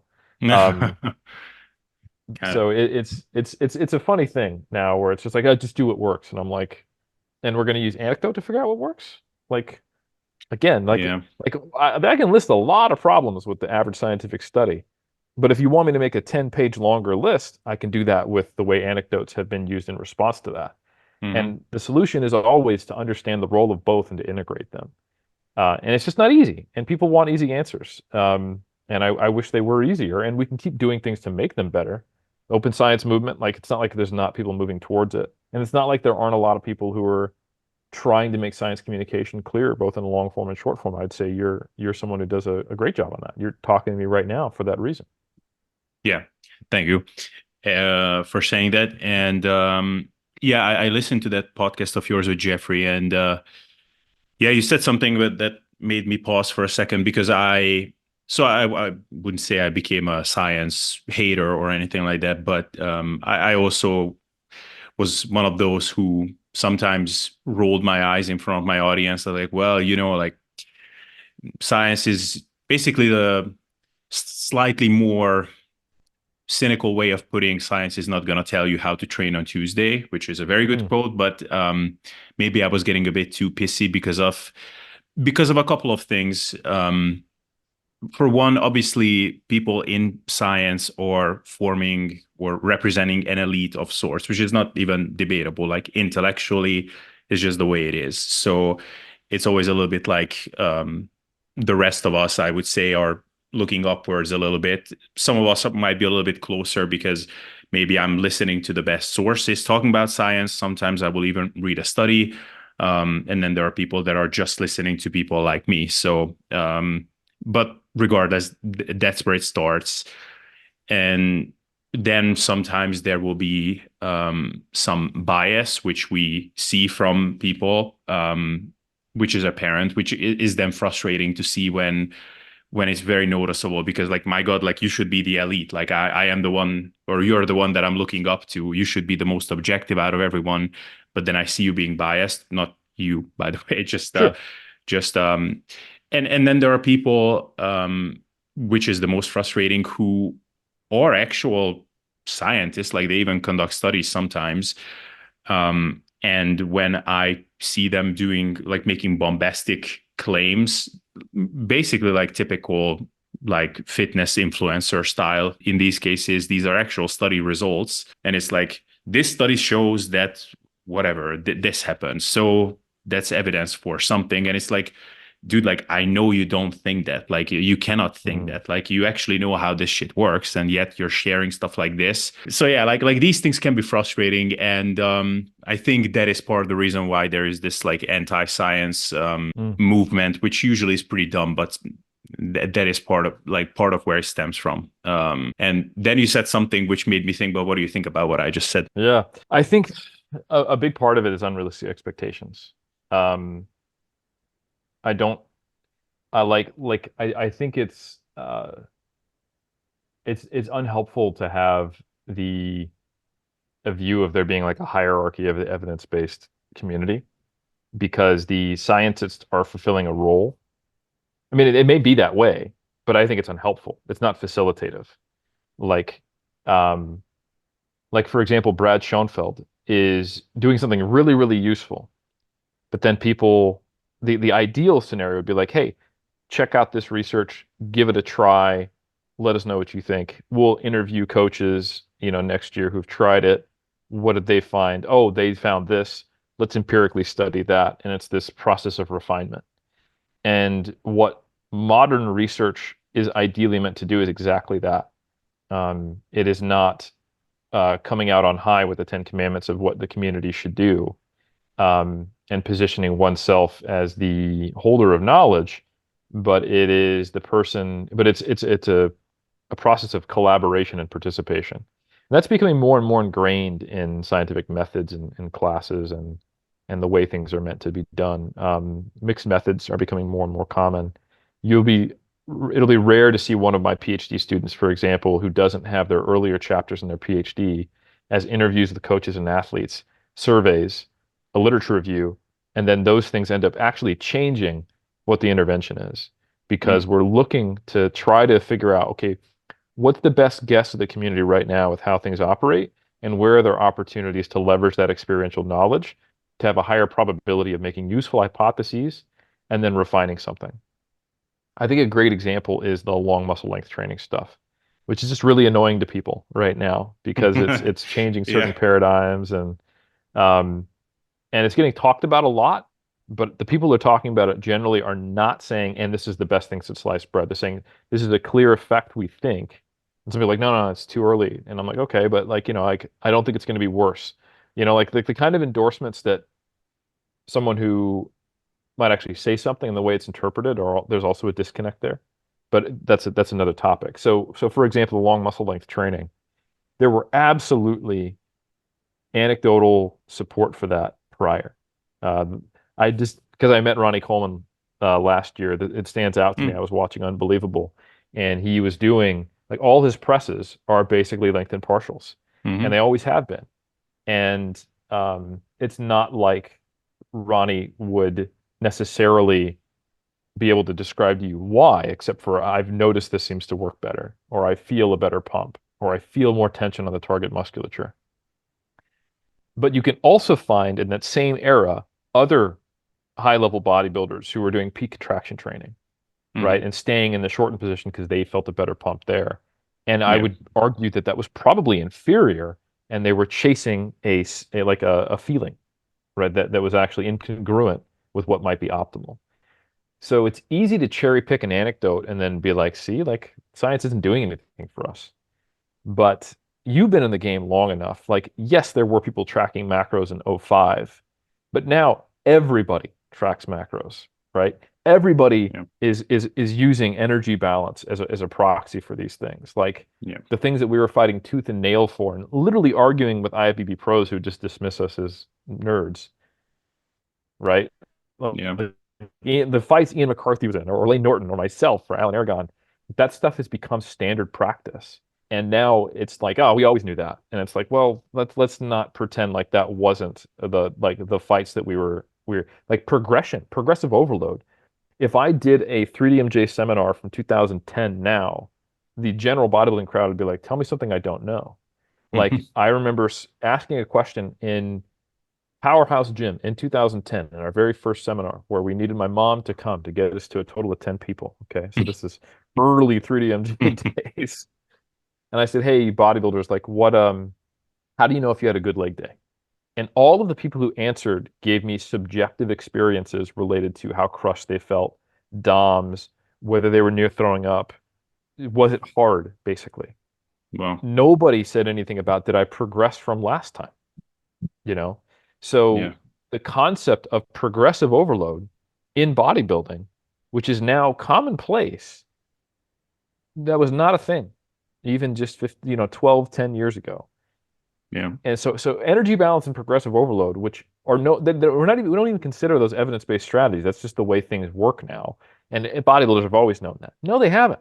Like some did, many did. You can find people who did think about their macros at a time when it wasn't popular, or did think about calories, or did incorporate these things, but it wasn't mainstream.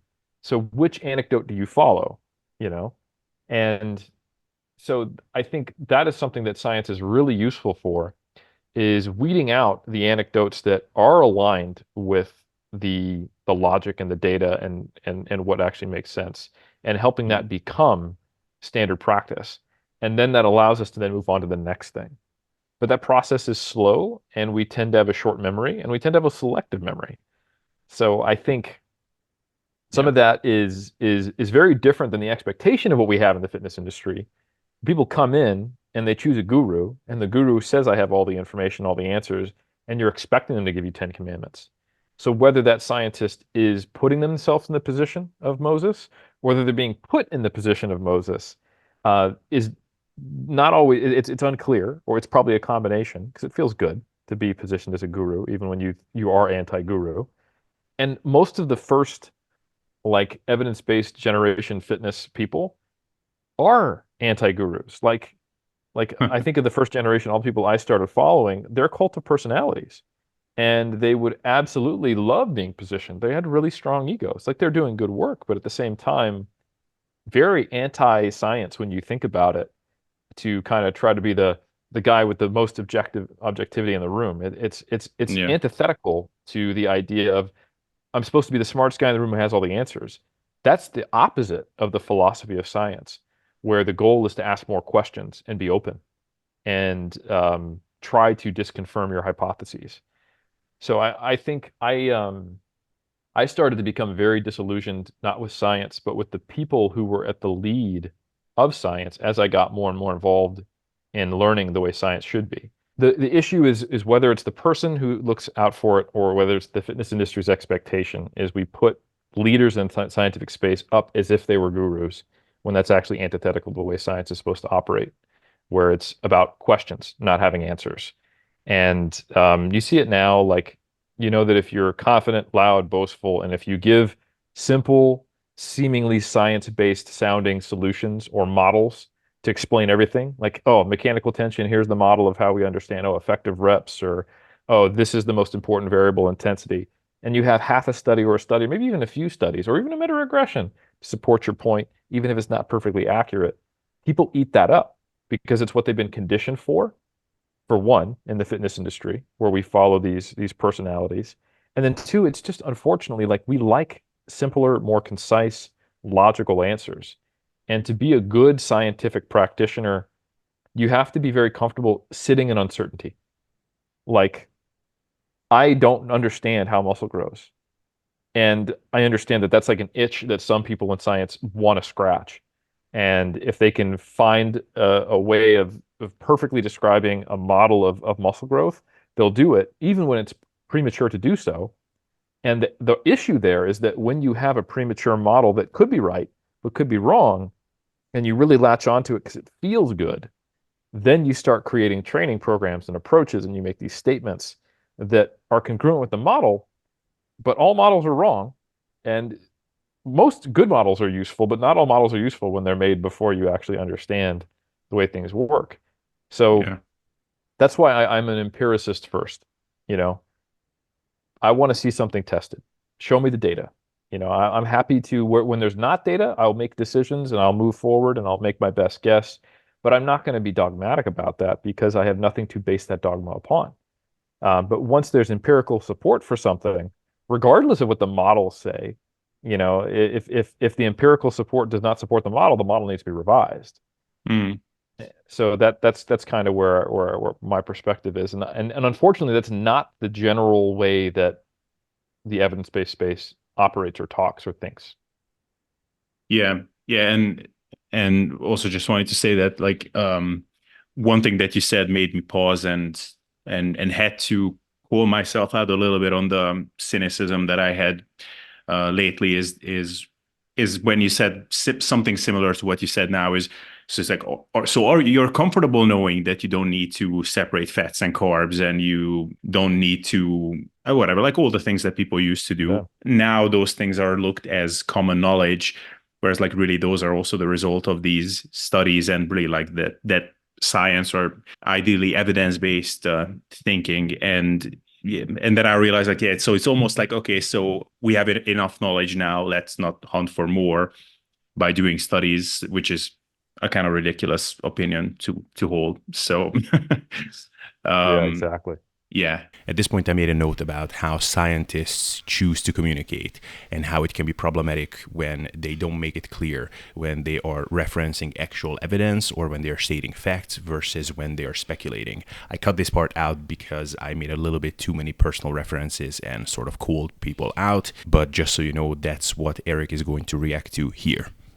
I think it's hard to promote and position science as something that's useful and helpful, because it is, uh, and to also play the game that you need to on social media.